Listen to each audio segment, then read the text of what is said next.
बहुत नमस्कार दोस्तों, मैं राजेश अग्रवाल पन्ना कंपटीशन क्लासेस में आपका जोरदार स्वागत करता हूं। मध्य भारत का इतिहास जो चल रहा था उसमें लेक्चर नंबर 12 में आज हमको बात करनी है सल्तनत काल में खिलजी वंश का अंतिम पार्ट है, अंतिम भाग है अलाउद्दीन खिलजी भाग 2। अलाउद्दीन खिलजी में इसी में अपन अलाउद्दीन के बाद आने वाले शासकों का एक पैराग्राफ में क्रम देख लेंगे इसी लेक्चर के लास्ट में। तो अलाउद्दीन खिलजी भाग 2 में बात करेंगे अलाउद्दीन द्वारा किए गए कार्य। अलाउद्दीन द्वारा किए गए कार्य, अलाउद्दीन खिलजी द्वारा किए गए कार्यों में हम कार्यों को 5 श्रेणियों में बांटेंगे। 5 श्रेणी में कार्य हैं। पहला है मूल्य नियंत्रण।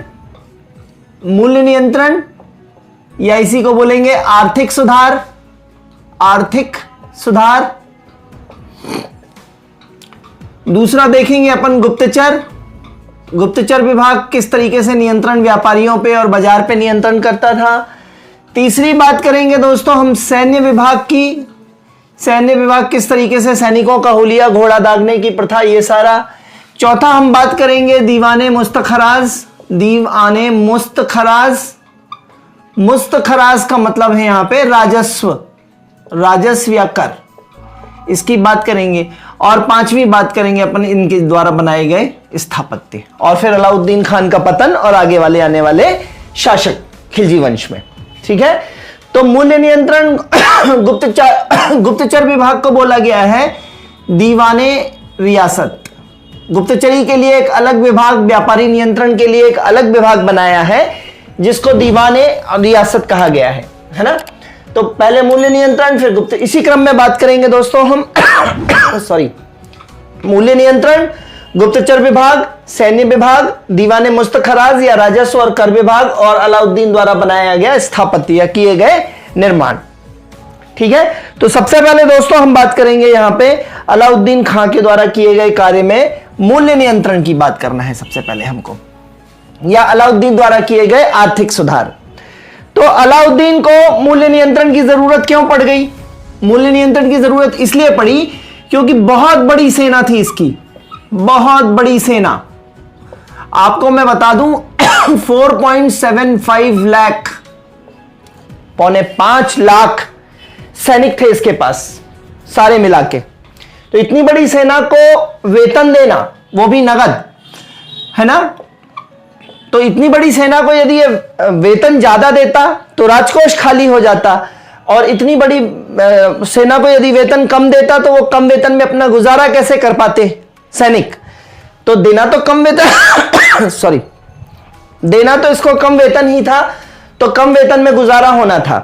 तो कम वेतन में गुजारा जो है वो कैसे होता? मूल्य नियंत्रण के द्वारा होगा। कम वेतन में गुजारा कैसे होगा दोस्तों? मूल्य नियंत्रण के द्वारा होगा। तो मूल्य कंट्रोल कर लेगा तो कम वेतन में सैनिकों का खर्चा भी चल जाएगा, इसलिए इसको मूल्य नियंत्रण की आवश्यकता पड़ी। किसको? अलाउद्दीन खिलजी को। आ गई बात समझ में? अब मूल्य नियंत्रण के लिए इन्होंने किया क्या है? तो मूल्य नियंत्रण के लिए सॉरी, पहला इसने किया है कालाबाजारी पर नियंत्रण। जो होर्डिंग है, वस्तुओं की कालाबाजारी कर ली जाती है, मार्केट में सप्लाई रोक दी जाती है, और सप्लाई रोक के उसकी स्कार्सिटी, उस पर्टिकुलर पदार्थ की, जैसे टमाटर की कमी बाजार में कर दी गई और फिर टमाटर के रेट बढ़ा दिए गए, तो कालाबाजारी पर नियंत्रण लगा। होर्डिंग, HOARDING, होर्डिंग पर नियंत्रण। दूसरा दोस्तों पीडीएस सिस्टम लाया था ये अलाउद्दीन खिलजी भी, पब्लिक डिस्ट्रीब्यूशन सिस्टम, या इसी को बोलते हैं राशनिंग प्रणाली। राशन मिलता है ना, गेहूं चावल मिलते हैं बीपीएल कार्ड के थ्रू, वही राशनिंग सिस्टम लाया था ये, या पब्लिक डिस्ट्रीब्यूशन सिस्टम, है ना। राशन की दुकान से सस्ते दाल चावल, है ना, ये सब मिलता है, नमक, ये सारी चीजें, ठीक है, गेहूं, ये राशनिंग सिस्टम लाया था। तीसरा एमएसपी पद्धति भी लाया है ये, न्यूनतम समर्थन मूल्य। किसानों को उनकी उपज का बराबर दाम मिले, लागत से कुछ ज्यादा मिले, जिससे वो अपना जीवन सुचारू रूप से चला सकें। तो इसके लिए मिनिमम सपोर्ट प्राइस, न्यूनतम समर्थन मूल्य, न्यूनतम समर्थन मूल्य जैसी चीज भी लाया था। आज उसको न्यूनतम समर्थन मूल्य बोलते हैं, उस समय इसी के जैसी कोई चीज लाया था। तो न्यूनतम समर्थन मूल्य जैसी अपनी किसानों के भलाई के लिए ये लाया। तो कालाबाजारी पर नियंत्रण और राशनिंग सिस्टम से सस्ता अनाज जिससे सेना के सैनिक खरीद सकें, न्यूनतम समर्थन मूल्य पे किसानों को फायदा। फिर एक सूपता शब्द आता है, सूपता, हर घर में फ्री अनाज, हर घर में फ्री अनाज दिया था इसने, इसको बोला गया है सूपता। ये टर्मिनोलॉजी याद रखिएगा, एमपीपीएससी मेंस 3 नंबर में आ सकता है। सूपता, सूपता क्या है? हर घर में कुछ कुछ फ्री अनाज भी बंटवाया था। फिर इसने अगर किसी साल प्रोडक्शन अच्छा ना हो तो बड़े बड़े अन्नागार, जिसको आज आप वेयर हाउस बोलते हैं, कोल्ड स्टोरेज बोलते हैं, वो बनवाए थे। तो बड़े बड़े अन्नागार बनवाए हैं। जिस साल बंपर फसल होती है वो अन्नागार में डाल दो, जिस साल कम फसल होती है तो अन्नागार से निकाल लो, लेकिन दाम ना बढ़ने दो। ठीक है, तो बड़े बड़े अन्नागार मोहनजोदड़ो वाले और हड़प्पा वाले, तो अन्नागार बनवाए। नेक्स्ट है लाइसेंसी वस्तुओं का, लाइसेंसी वस्तुओं की, जो लाइसेंसी वस्तुओं को बेचने के लिए जो परमिट की जरूरत होती थी, लाइसेंसी वस्तुएं जैसे आज की डेट में बंदूक है, शराब है, कोयला है, ईंधन है, तेल है, पेट्रोल है, ये लाइसेंसी वस्तुओं को बेचने के लिए उस समय जो भी होती हो, उनको बेचने के लिए जो एक परमिट जारी करता था वो कहलाता था परवाना नवीस। परवाना परवाना मतलब परमिट जारी करने वाला। सॉरी, तो परमिट कौन जारी करता था? परवाना नवीस। तो इस तरीके से इसने बाजार नियंत्रण या मूल्य नियंत्रण, आर्थिक सुधार किए हैं। कालाबाजारी पर नियंत्रण किया है, पीडीएस राशनिंग सिस्टम लाया है, एमएसपी जैसी चीज लाया है, सूपता लाया है, अन्नागार बनाए हैं, और लाइसेंसी वस्तुओं को लाइसेंस परमिट जारी करने के लिए परवाना नवीस नाम का व्यक्ति हुआ करता था। क्लियर है बात? तो ये सारी बातें होती हैं मूल्य नियंत्रण पे। अब दूसरा कार्य देखना है हमको मूल्य नियंत्रण के बाद। मूल्य नियंत्रण के बाद देखना है हमको गुप्तचर विभाग। दूसरा कार्य है गुप्तचरी, गुप्तचर विभाग। तो अलाउद्दीन खिलजी ने पूरे व्यापारी वर्ग और पूरे बाजार पर नियंत्रण रखने के लिए एक अलग से विभाग बनाया जिसको बोला गया था दीवाने रियासत। ये ध्यान रखिएगा, किसने एक अलग से विभाग दीवाने रियासत बनाया? तो अलाउद्दीन खिलजी ने बनाया दीवाने रियासत। और दीवाने रियासत में जो सबसे बड़ा बंदा होता था यही होता था, यह व्यापारियों पर नियंत्रण रखता था, बाजार पर नियंत्रण रखता था, व्यापारियों पे। ठीक है, और इसका क्रम क्या था? तो सबसे बड़ा जो होता था गुप्तचर विभाग का वो यही है, दीवाने रियासत। दीवाने रियासत के नीचे बंदा होता था शहना-ए मंडी, शहना-ए मंडी। तो ये दीवाने रियासत विभाग, गुप्तचर विभाग का प्रमुख कौन है? दीवाने रियासत। गुप्तचर विभाग का प्रमुख है दीवाने रियासत। ठीक है, और दीवाने रियासत के नीचे है शहनाए मंडी, शहनाए मंडी के नीचे है बरीद, पहले बता चुका हूं, और बरीद के नीचे है मुल्हियान, या इसी को बोलते हैं मुन्हियान। ठीक है, तो यह गुप्तचर विभाग का क्रम है। सबसे बड़ा अधिकारी कौन है? दीवाने रियासत। व्यापारी बाजार सब पे कंट्रोल करता था, कहीं कालाबाजारी तो नहीं चल रही, कहीं पैसे बढ़ा के तो नहीं बेच रहे, कहीं माल दबा के तो नहीं बैठे हैं, कालाबाजारी तो नहीं कर रहे हैं, ये सारी चीजें। तो दीवाने रियासत, उसके नीचे शहनाए मंडी, उसके नीचे बरीद, उसके नीचे मुन्हियान। दीवा शाह बड़ी मून है, ये कोड बताया था मैंने, दीवा शाह बड़ी मून है। सलमान खान के साथ एक मूवी आई थी डेजी शाह की, मुझे मूवी का नाम याद नहीं है। डेजी शाह एक हीरोइन थी, तो डेजी शाह की जगह हमने दीवा शाह बोल। जो सुंदर स्त्रियां होती हैं उनको क्या बोलते हैं? दीवा, डांसिंग दीवा, दीवा है ना, दीवा बोलते हैं ना, डांसिंग दीवा है ना। तो दीवा मतलब एक बहुत सुंदर स्त्री, उसको दीवा बोलते हैं, DIVA, दीवा। तो इसी को कोड बनाया है मैंने। डेजी शाह की जगह क्या कर दिया है मैंने? हीरोइन का नाम था डेजी शाह, सलमान खान के साथ मूवी आई थी, तो डेजी शाह की जगह मैंने कर दिया दीवा शाह। दीवा शाह बड़ी मून है, बड़ी बड़ी मतलब बड़ी मून है, अपने आप को बड़ा हैंडसम मून समझती है, चंद्रमा चांद जैसा समझती है। तो दीवा शाह बड़ी मून है। तो दीवा मतलब दीवाने रियासत, शाह मतलब शहनाए मंडी, बरी मतलब बरीद, मून मतलब मुन्हियान। ठीक है, तो अलाउद्दीन खिलजी के समय गुप्तचर विभाग की इकाइयों का क्रम क्या है? दीवाने रियासत, सेनाए मंडी, बरीद और मुन्हियान। सबसे छोटा कौन है? मुन्हियान। सबसे बड़ा कौन है? दीवाने रियासत। ये सब किसके प्रमुख हैं? गुप्तचर विभाग के। ध्यान देंगे, बरीद जो होता था ये पूरे बाजार में घूम घूम कर जानकारियां इकट्ठी करता था, गुप्तचरी करता था। पूरे बाजार में घूम घूम कर ये जानकारियां इकट्ठी करता था, वो बरीद कहलाता था।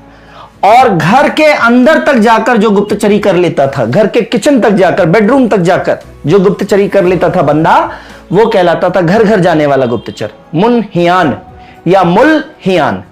मुन्हियान या मुल्हियान। ठीक है दोस्तों, तो दीवा शाह बड़ी मून है, कोड अच्छा लगता है तो ये गुप्तचर विभाग का कोड है, दीवा शाह बड़ी मून है। आज आता है यहां से लगातार प्रश्न। ठीक है, एक चीज और, गुप्तचर विभाग में एक और टर्मिनोलॉजी मिलती है, सराय ए अदल। सराय ए अदल। दोस्तों सराय ए अदल क्या है? एक प्रकार की सरकार द्वारा वित्त पोषित मंडी है। सरकारी वित्त पोषित मंडी, सरकारी वित्त पोषित मंडी को बोला गया है सराय ए अदल। और सराय ए अदल में दैनिक उपभोग से संबंधित वस्तुएं बिकने के लिए आती थी, बाहर से लोग भी बेचने के लिए आते थे, जैसे अपने यहां हाट बाजार या साप्ताहिक बाजार जो लगता है उसी तरीके से। तो साप्ताहिक वित्त पोषित मंडी थी, सरकार के द्वारा पैसा दिया जाता था इस मंडी की देखरेख के लिए, सराय ए अदल। दैनिक उपभोग से संबंधित वस्तुएं जैसे तेल, शक्कर, दिया के लिए तेल हुआ, शक्कर हुआ, कपड़ा हुआ, जड़ी बूटी हुआ, मेवा हुआ, ये सारी चीजें बिकने के लिए आती थी कहां पे? सराय ए अदल नामक मंडी में। और इस मंडी में प्रवेश करने के लिए बाहर के व्यापारियों को अपना रजिस्ट्रेशन भी कराना पड़ता था, अपना पंजीयन भी कराना पड़ता था। जो बाहर से उस नगर पालिका क्षेत्र से, कहने समझाने के लिए, उस पर्टिकुलर क्षेत्र से बाहर के जो व्यापारी आके वहां अपना माल बेचते खरीदते थे, उनको पंजीयन या रजिस्ट्रेशन कराना पड़ता था इस मंडी में। ठीक है दोस्तों, तो इसे बोला गया है सराय ए अदल। तो सराय ए अदल भी जो है इसी में आ जाता है पूरा, मंडी और मूल्य नियंत्रण में भी रख सकते हैं, गुप्तचरी में भी रख सकते हैं। Getting my point?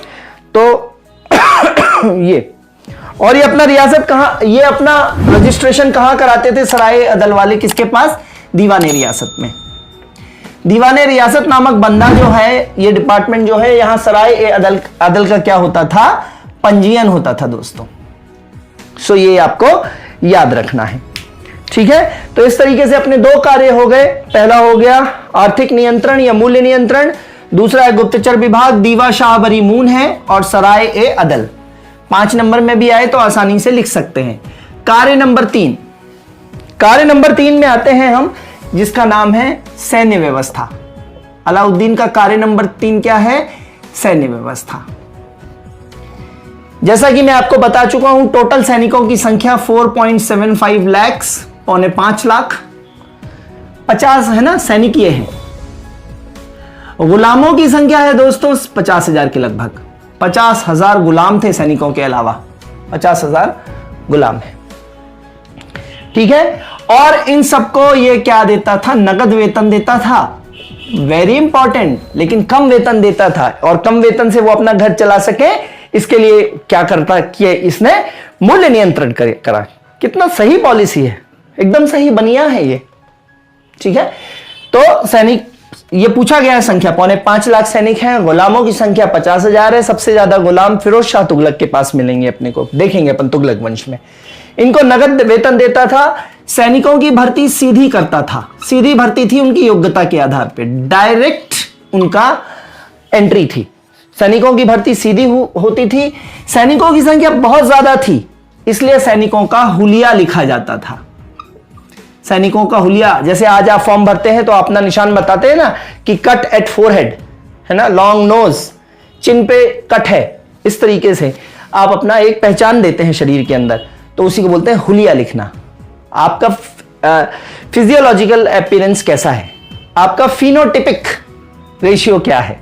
फिनोटाइप और जीनोटाइप अपन पढ़ते हैं बायोलॉजी में, सिंगल क्रॉस, डबल क्रॉस में। ठीक है, तो वो है। तो हुलिया सैनिकों का, क्योंकि कोई सैनिक यदि युद्ध के मैदान में मर जाएगा तो उसे कैसे पहचानेंगे? 5 लाख सैनिकों में कैसे पहचान लगेगी यार ये अपना बंदा है ना? कपड़े हो सकते हैं, लेकिन फिर भी अगर कपड़े ही उसके छद विछत हो गए हैं, खराब हो गए, खून से लथपथ हो गए हैं, तो सैनिकों के हुलिया से समझ में आता था कि ये सैनिक है। और बहुत सारी बातें सैनिकों की पहचान करने के लिए हुलिया लिख लिया जाता था, पूरा ऑन पेपर होता था, पूरा रिकॉर्ड होता था। इसी तरीके से घोड़े भी बहुत सारे थे, तो घोड़ा दागने की प्रथा, घोड़ा दागने की प्रथा, दागना मतलब ब्रांडिंग करना। आपने देखा होगा जिसके पास पशु बहुत होते हैं तो उसके कान पे वो कुछ लगा देते हैं, यहाँ पे एडवर्टाइजमेंट जैसी चीज, मतलब कि वो पता चल सके कि इसका मालिक कौन है, गाय का, है ना। तो घोड़ों के पुट्ठे पे, पीछे घोड़ों के पुट्ठे पे गरम लोहा लेके और चिपका दिया जाता था। तो मान लीजिए कोई घोड़ा ये बन गया, है ना, या अलाउद्दीन, AU बना देते होंगे घोड़े के पुट्ठे पे पीछे, तो अलाउद्दीन के घोड़े हैं। तो घोड़ा दागने की प्रथा, सैनिकों का हुलिया लिखने की प्रथा, यह सब अलाउद्दीन खिलजी ने शुरू की है। इसके अलावा दोस्तों, इसके अलावा है तुमन। 1000 सैनिकों की टुकड़ी को, 1000 जो सैनिक टुकड़ी होती थी उसको बोला गया है तुमन। कभी 3 नंबर में आ जाए तो ध्यान दीजिएगा, तुमन, या प्री में आ जाए, ऑब्जेक्टिव में आ जाए। तुमन क्या है? 1000 सैनिकों की टुकड़ी को बोलते थे तुमन। एक टर्मिनोलॉजी और मिली है मुझे, मुत्तर्ब। इसका मतलब कमेंट बॉक्स में कमेंट करके बताइएगा, मुझे मिला नहीं है। मुत्तर्ब, तुमन मतलब 1000 सैनिकों की टुकड़ी, मुत्तर्ब। और मुत्तर्ब के अलावा एक अस्पा जो सैनिक होते थे, एक अस्पा और 2 अस्पा। अस्पा मतलब अश्व। एक सैनिक यदि एक ही घोड़ा संभालता था, उसकी देखरेख करता था, उसके द्वारा युद्ध करता था, तो उसको मिलते थे 274 टंका। कितना मिलता था जी? 234 टंका, 234 टंका। और यदि एक सैनिक 2 घोड़े संभालता था तो निश्चित रूप से इससे डबल काम कर रहा है। दु अस्पा, अस्पा मतलब अश्व, अश्व मतलब घोड़ा, दु अस्पा, 2 घोड़े देखता था एक सैनिक, तो उसको मिलते थे 378 टंका। ये ध्यान दीजिए, ये देखिए कितना बढ़िया पैसे बचाने का तरीका है। कोई बहुत योग्य सैनिक है तो उससे 2 घोड़े संभलवा लो ना, और दुगना वेतन नहीं देना है इसका, आपको कुछ कम देना है। 234 का 468 होता है, 468 ना देके 378 में ही 2 घोड़े दिखवा लेता था एक ही सैनिक से। एक आदमी से डबल काम लेना, कम तनख्वाह में। अदरवाइज 2 लोग रखने पड़ते, 234 वाले। ये था उसका हिसाब किताब, मूल्य नियंत्रण वाला, आर्थिक सुधार वाला। आर्थिक सुधार में ये पॉइंट भी डाल सकते हैं। एक अस्पा मतलब एक घोड़े को एक सैनिक संभाले तो 234 टंका उसको दिया जाता था वेतन, और यदि एक सैनिक 2 अस्पा, 2 अश्व संभाले तो 378 टंका उसको वेतन दिया जाता था। तो इस तरीके से अलाउद्दीन खिलजी की सैन्य व्यवस्था यहां पे हो जाती है। यह तीसरा कार्य है दोस्तों। सॉरी। इसके बाद चौथा कार्य जो आता है अलाउद्दीन खिलजी का, वो आता है राजस्व विभाग, जिसको बोला गया है दीवाने मुस्तखराज। चौथा कार्य कौन सा है दोस्तों? दीवान ए मुस्तखराज।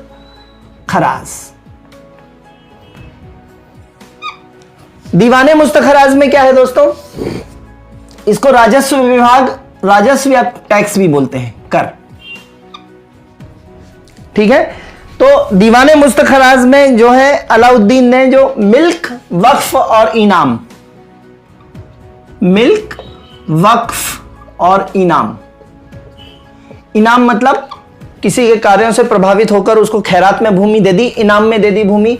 वक्फ मतलब धार्मिक कार्यों के लिए, और मिल्क मतलब जागीरदार वगैरह को बांट दी भूमि, जागीरदारों वगैरह को बांट दी, वो मिल्क है। धार्मिक कार्यों के लिए भूमि दान में दे दी, वो वक्फ है, वक्फ बोर्ड होता है मुस्लिमों का। और इनाम में किसी के युद्ध के बाद इनाम में उसको भूमि दे दी, युद्ध से प्रभावित होकर, युद्ध में उसके प्रदर्शन को प्रभावित होकर, सो इनाम। तो मिल्क, वक्फ और इनाम में दी हुई जितनी भी भूमियां थी, मतलब दान की हुई जितनी भी भूमियां थी, सारी भूमियों को वापस ले लिया इन्होंने। नंबर 1, दीवाने मुस्तखराज या राजस्व या कर में पहली व्यवस्था क्या की इन्होंने? मिल्क, वक्फ और इनाम में दी हुई सारी भूमि इन्होंने वापस ले ली और उन भूमियों को बना दिया खालसा भूमि। खालसा मतलब राजा, राजा मतलब अलाउद्दीन की भूमि। खालसा भूमि मतलब राजा की भूमि, राजा मतलब अलाउद्दीन की भूमि। तो मिल्क, वक्फ और इनाम की सारी भूमियों को इसने वापस ले लिया और उसको किस भूमि में परिवर्तित कर दिया दोस्तों? खालसा भूमि में। पहला पॉइंट। दूसरा पॉइंट है दोस्तों इसका खराज। खराज नामक कर, मुस्तखराज है ना दोस्तों ये, तो खराज कर।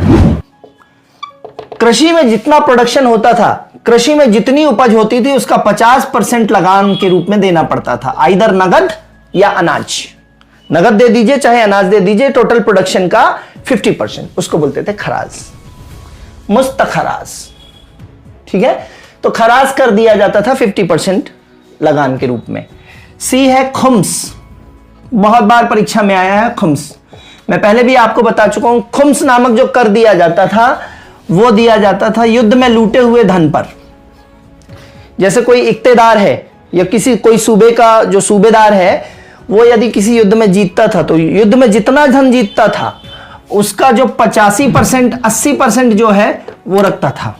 ठीक है 80% सुल्तान को भेजना पड़ता था दिल्ली और 20% वो इक्तेदार स्वयं रखता था।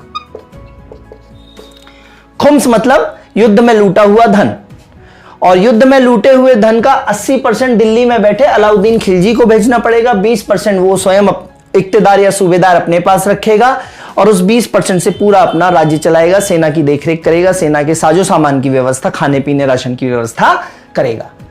तो खुम्स में कितना है 4/5 और 1/5 का रेशियो। 4/5 मतलब 80% और 1/5 मतलब 20%।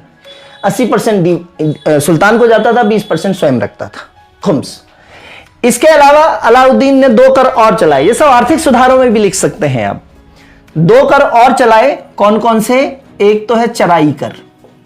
चराई कर पशुओं के चरने पे कर लगाता था ये। ग्रेजिंग लैंड होती थी, पशुओं की चराई भूमि जो होती थी उस पे कर लगाता था, तो चराई कर, पशुओं के चरने पे कर लगाता था। और दूसरा है गढ़ी कर। गढ़ी का मतलब होता है घर, है ना, गढ़ी मतलब घर। ठीक है, तो गढ़ी कर लगाता था है ना। गौंड साम्राज्य जब मध्य प्रदेश में पढ़ते हैं तो वहां पे गढ़ी और गढ़ा होते थे है ना, गांव होते थे, फिर चौगान होते थे, फिर बरही होता था, फिर गढ़ी होता था और गढ़ा होता था। एक कोड है अपना गचबड्डा, है ना। गौंड साम्राज्य जिसमें रानी दुर्गावती थी उनकी प्रशासनिक इकाइयों का क्रम क्या था? गचबड्ढा। गांव, चौगान, बरही, बरही मतलब परगना या तहसील, और फिर गढ़ी, और फिर बनता था गढ़ा।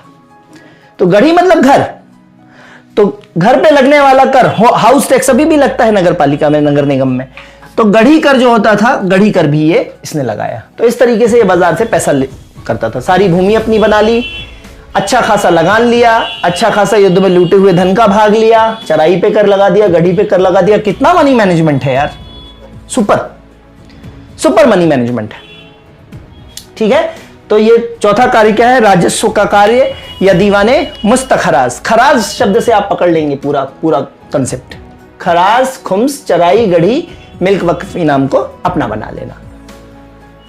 पांचवा और अंतिम कार्य जो है अलाउद्दीन खिलजी का दोस्तों, वो ये है, अच्छा इसने जो लगान लिया था इसमें राजस्व में, वो नगद या अनाज के रूप में या मुद्रा के रूप में, सब रूप में ले लेता था। बस आने दो, है ना, चूकना नहीं है, जैसे ही आया वैसे ही कलेक्ट कर लो। ठीक है, फिर एक चीज और इसमें, अलाउद्दीन ने जिन क्षेत्रों को जीता, उन क्षेत्रों को जीतने के बाद वहां या तो वो छोड़ देता था, वहीं हारे हुए राजा को वो क्षेत्र वापस दे देता था और बोलता था कि साल में हमारे पास इतना पैसा पहुंचा दो, तुम अपना राज्य चलाते रहो, तो ये कर देता था। या फिर इक्तेदार होता था वहां पे, तो इक्तेदारों को वली या मुक्ता भी कहते थे। इक्तेदारों को क्या कहते थे? वली या मुक्ता। ये ध्यान रखेंगे। इक्तेदार के 2 अन्य नाम क्या है? जो भूमि वो जीतता था या तो वहां इक्तेदार बना देता था या हारे हुए राजा को वापस कर देता था, इस शर्त पे कि सालाना इतना पैसा तुम सेंट्रल में भेजोगे, हमारे पास अलाउद्दीन खिलजी के पास भेजोगे। ठीक है, तो इक्तेदार के 2 अन्य नाम क्या क्या हैं दोस्तों? वली और मुक्ता। ये ध्यान में रखेंगे। ठीक है, तो इक्तेदार के 2 अन्य नाम वली और मुक्ता। फिर अब अलाउद्दीन की धार्मिक नीति जो है, कार्य में स्थापत्य की और बात कर लेते हैं, फिर धार्मिक नीति पे आते हैं। 5वां कार्य स्थापत्य। क्या क्या बनवाया है अलाउद्दीन खिलजी ने? तो पहला बनाया है अलाई दरवाजा, बहुत ज्यादा, अलाई मतलब अलाउद्दीन से रिलेटेड, तो पहला बनवाया है अलाई दरवाजा। गुजरात विजय के उपलक्ष्य में इसने अलाई दरवाजा बनवाया। गुजरात द्वितीय के उपलक्ष्य में अकबर ने फतेहपुर सीकरी बनाया था, फिर बुलंद दरवाजा बनवाया था। अलाई दरवाजा जो है ना, ये दिल्ली में कुव्वत उल इस्लाम मस्जिद, कुव्वत उल इस्लाम मस्जिद दिल्ली, कुव्वत उल इस्लाम मस्जिद दिल्ली में प्रवेश करने के लिए इसने अलाई दरवाजा बनवाया। का दरवाजा है ये, कुव्वत उल इस्लाम मस्जिद दिल्ली का दरवाजा है अलाई दरवाजा। ध्यान देंगे किसने बनवाया है, अलाउद्दीन खिलजी ने। दूसरा, इसने अलाई का किला बनवाया, गोलाकार किला था ये, गोलाकार था, गोलाकार अलाई किला बनवाया, जिसको कोसेक सिटी भी कहा गया। क्या कहा गया दोस्तों, कोसेक सिटी, ये ध्यान रखेंगे। ठीक है, अलाई दरवाजा बनवाया और अलाई किला गोलाकार बनाया, जिसको क्या बोला गया है दोस्तों, कोसेक सिटी। फिर हौज खास, दिल्ली में हौज खास है दोस्तों, जहां पे आईआईटी दिल्ली है मेरे ख्याल से, हौज खास दिल्ली, तो हौज खास बनवाया। फिर शीरी फोर्ट बनवाया, शीरी का किला बनवाया, शीरी फोर्ट। फिर इसने बनवाई जमैयत खाना मस्जिद, ये सब दिल्ली में है, जमैयत खाना मस्जिद, जमैयत खाना मस्जिद। अलाई दरवाजा, अलाई किला जिसको कोसेक सिटी बोलते हैं, हौज खास दिल्ली, शीरी फोर्ट दिल्ली, जमैयत खाना मस्जिद दिल्ली और हजार खंबा महल दिल्ली, हजार खंबा महल दिल्ली। इतनी चीजें इन्होंने स्थापत्य के थ्रू बनवाई हैं अलाउद्दीन खिलजी ने। अलाई दरवाजा कुव्वतुल इस्लाम मस्जिद का दरवाजा है, मेन दरवाजा। अलाई किला जो गोलाकार है, कोसेक सिटी दिल्ली में, हौज खास दिल्ली, शीरी फोर्ट दिल्ली, जमैयत खाना मस्जिद दिल्ली, हजार खंबा महल आ चुका है परीक्षा में, दिल्ली किसने बनवाया है, अलाउद्दीन खिलजी ने। Alai stands for Alauddin Khilji. तो ये इनका स्थापत्य है। तो ये अलाउद्दीन के कार्य थे, 5 कार्य हो गए दोस्तों। अब अलाउद्दीन की धार्मिक नीति की चर्चा 4 किताबों में है। एक मिसलेनियस पॉइंट अलग से लिख लीजिएगा, नोट्स बना लीजिएगा। अलाउद्दीन की जो धार्मिक नीति है वो 4 किताबों में मिलती है। 4 किताबें कौन कौन सी हैं, इसका मैं कोड बता देता हूं आपको। बरनी की तारीख देखकर खुश हुए ख्वाजा ने इब्न बतूता को रिहा किया और ईसा फतह की। ये 4 बुक्स हैं जिसमें अलाउद्दीन की धार्मिक नीति के बारे में बताया गया है। कौन कौन सी कोडिंग है ये। आप बाजार में सपोज अचार की बरनी लेने गए, कौन सी आती है वो अचार की बड़ी फेमस, पिकल आता है ना, नीलॉन्स का अचार। नीलॉन्स के अचार की आपने बरनी देखी, आपने बरनी उसकी बोतल देखी, तो बरनी की तारीख, अरे बिल्कुल फ्रेश अचार है यार, तो बिल्कुल फ्रेश अचार, बरनी में तारीख आपने, मैन्युफैक्चरिंग डेट देखी, एक्सपायरी डेट देखी, तो एकदम फ्रेशली पैक्ड था वो। तो बरनी की तारीख देखकर खुश हुए ख्वाजा ने, खुश हो गया ये ख्वाजा जो लेने गया था, तो बरनी की तारीख देखकर खुश हुए ख्वाजा ने इब्न बतूता को रिहा किया, पैसा रिहा किया, दुकानदार को इब्न बतूता रिहा कर दिया, पैसा रिहा कर दिया, और ईसा फतह की, और अचार को फतह करके घर ले आए। थीम समझ में आई याद करने की कोडिंग? तो ये है, बरनी की तारीख देखकर खुश हुए ख्वाजा ने। ऐसी कोई परीक्षा नहीं है जहां पे यहां से प्रश्न आए। बरनी की तारीख देखकर खुश हुए ख्वाजा ने इब्न बतूता को रिहा किया और ईसा फतह की। देख लीजिए, जियाउद्दीन बरनी की किताब है तारीख फिरोज शाही, तारीख ए फिरोज शाही, जियाउद्दीन बरनी की किताब है, मैं बोल रहा हूं जियाउद्दीन बरनी की किताब है तारीख फिरोज शाही। उसमें क्या वर्णन है अलाउद्दीन की धार्मिक नीति का। फिर खुश मतलब खुसरो, अमीर खुसरो की किताब है खजाइनुल फुतुह। ख्वाजा का मतलब क्या है दोस्तों, खजाइनुल फुतुह। खुश मतलब खुसरो, ख्वाजा मतलब खजाइनुल फुतुह। इनकी किताब खुसरो की कौन सी है, खजाइनुल फुतुह। रिहला बहुत बार परीक्षा में पूछा गया है, रिहला किसकी बुक है, इब्न बतूता की। इब्न बतूता की कौन सी है दोस्तों, रिहला। इब्न बतूता को रिहा किया। और ईसामी की है फुतुह उस सलातीन, किताब का नाम क्या है? फुतुह उस सलातीन। बुक का नाम क्या है? फुतुह उस सलातीन। फतह का मतलब क्या है? फुतुह उस सलातीन। और ईसा का मतलब है ईसामी। 4 राइटर हो गए दोस्तों, बरनी, खुसरो, इब्न बतूता और ईसामी। और चारों की किताबें क्रमशः कौन सी हैं? बरनी की है तारीख फिरोज शाही, खुसरो की है खजाइनुल फुतुह, इब्न बतूता की रिहला करोड़ों बार परीक्षा में आई हुई है, और ईसामी की कौन सी है? फुतुह उस सलातीन। बरनी की तारीख देखकर खुश हुए ख्वाजा ने इब्न बतूता को रिहा किया और ईसा फतह की। तो ये कोडिंग आप ध्यान दीजिएगा, बड़ी इंपॉर्टेंट कोडिंग है। ये धार्मिक नीति को बताने वाली 4 किताबें हैं, बहुत ज्यादा इंपॉर्टेंट। ठीक है दोस्तों, सो ध्यान रखिएगा आप ये। इसके बाद बचता है अलाउद्दीन का हटना। अलाउद्दीन जो था उसका मृत्यु काल नजदीक आ गया है ना, 1316 में, है ना, 1296 से लेके 1316। तो ये समय आ रहा है अलाउद्दीन के खात्मे का। अलाउद्दीन के 3 पुत्र हैं दोस्तों, क्रम से बता रहा हूं। पहला पुत्र है खिज्र खां, खिज्र खां। दूसरा है शिहाबुद्दीन उमर, शिहाबुद्दीन उमर। और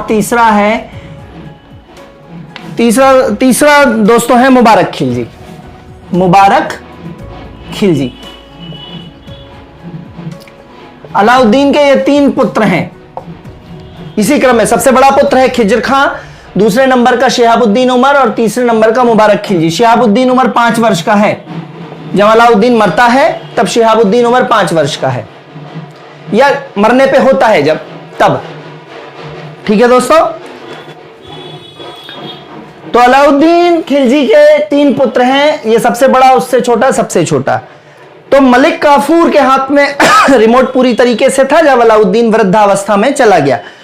तो मलिक काफूर के कहने पे अलाउद्दीन खिलजी ने अपने बड़े पुत्र को सुल्तान नहीं बनाया और अपने नाबालिग पुत्र, 5 वर्ष के पुत्र शिहाबुद्दीन उमर को सुल्तान बना दिया दिल्ली का। किसके कहने पे? मलिक काफूर के कहने पे। मलिक काफूर के कहने पे अपने अल्पायु पुत्र शिहाबुद्दीन उमर को दिल्ली का सुल्तान बना दिया, बड़े पुत्र खिज्र खां को नहीं बनाया। कुछ समय बाद काफूर जो दिल्ली में बैठा, उसने और मुबारक खिलजी ने मिलके किसकी हत्या करा दी? मुबारक खिलजी ने शिहाबुद्दीन उमर की हत्या करा दी और मुबारक खिलजी स्वयं दिल्ली के गद्दी पे बैठ गया। ठीक है, मुबारक खिलजी ने किसकी मदद से जी? काफूर की मदद से शिहाबुद्दीन उमर को षड्यंत्र द्वारा मरवा दिया और सबसे छोटा बेटा मुबारक खिलजी दिल्ली की गद्दी पे बैठ गया। लेकिन मुबारक खिलजी का एक मंत्री था, एक सूबेदार था, एक मंत्री बोल लीजिए, जिसका नाम था खुसरो खां। खिज्र खां अलग है दोस्तों, और यह था खुसरो खां, या कहीं किसी किताब में लिखा है खुशरब, खुशरब खां। कितना बढ़िया नाम है ना, खुशरब। तो खुसरो खां या खुशरब खां, मुबारक खिलजी का मंत्री था खुसरो खां। तो खुसरो खां ने फिर षड्यंत्र द्वारा किसकी हत्या करा दी? मुबारक खिलजी की। समझ पा रहे हैं आप? शिहाबुद्दीन बैठा, शिहाबुद्दीन की हत्या षड्यंत्र द्वारा किसने करवा दी? मुबारक खिलजी ने। मुबारक खिलजी की षड्यंत्र द्वारा हत्या मुबारक खिलजी के मंत्री खुसरो खां ने करवा दी और खुसरो खां दिल्ली का शासक बन बैठा। अब दिल्ली पे कौन बैठा है? खुसरो खां। ठीक है, लेकिन 1320 के आते आते तक, 1320 जब तुगलक वंश स्टार्ट होता है, 1316 में अलाउद्दीन खिलजी की मृत्यु, 1320 को आते आते 1320 तक आते आते जो है ये खुसरो खां पे आक्रमण कर देता है गाजी मलिक, गाजी मलिक, जिसका नाम है गयासुद्दीन तुगलक, तुगलक वंश का संस्थापक। तो 1316 में अलाउद्दीन खत्म, 1320 आते आते तक दिल्ली में बैठे खुसरो खां जो कि मंत्री था मुबारक खिलजी का। मुबारक खिलजी ने किसको मारा था? शिहाबुद्दीन उमर को।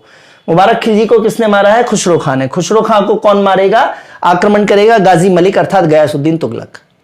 और फाइनली गयासुद्दीन तुगलक इसको हरा देता है खुसरो खां को और दिल्ली की गद्दी पे आसीन हो जाता है और तुगलक वंश की स्थापना करता है। तो इस तरीके से 1320 में तुगलक वंश की स्थापना होती है और अगले लेक्चर में अपन बात करेंगे तुगलक वंश की। तो यहां पे मेरी बात खत्म हो जाती है। जला, अला, शिमुख, जला अला शिमुख, जलालुद्दीन खिलजी, अलाउद्दीन खिलजी, शी से मतलब शिहाबुद्दीन उमर, मुंह से मतलब मुबारक खिलजी, खा से मतलब खुशरफ खां।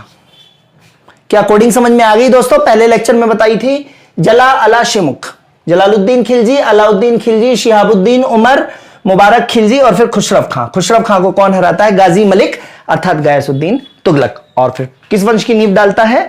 तुगलक वंश की। और एक फैक्ट मैं बता चुका हूं, सबसे ज्यादा मंगोलों के आक्रमण किसके समय पे हुए हैं? अलाउद्दीन खिलजी के समय।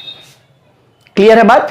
तो दोस्तों यहां पे आके खिलजी वंश समाप्त होता है। अलाउद्दीन और अलाउद्दीन के बाद के शासकों के बारे में भी बता दिया है और तुगलक वंश की स्थापना यहां पे अपन ने करा दी है। अगले लेक्चर में बात करेंगे तीसरे गुलाम वंश, गुलाब खिले तो तुगलक वंश की बात करेंगे। लेक्चर्स को लाइक, सब्सक्राइब, शेयर करिए, अपना स्नेह बराबर प्रदान करते रहिए। ठीक है, व्यूज कम आ रहे हैं, ऐसा लग रहा है कि कुछ कमी है तो भी बताइए, उसको सुधारेंगे। अगले लेक्चर में फिर मिलते हैं, तब तक के लिए धन्यवाद, गुड बाय, जय हिंद दोस्तों।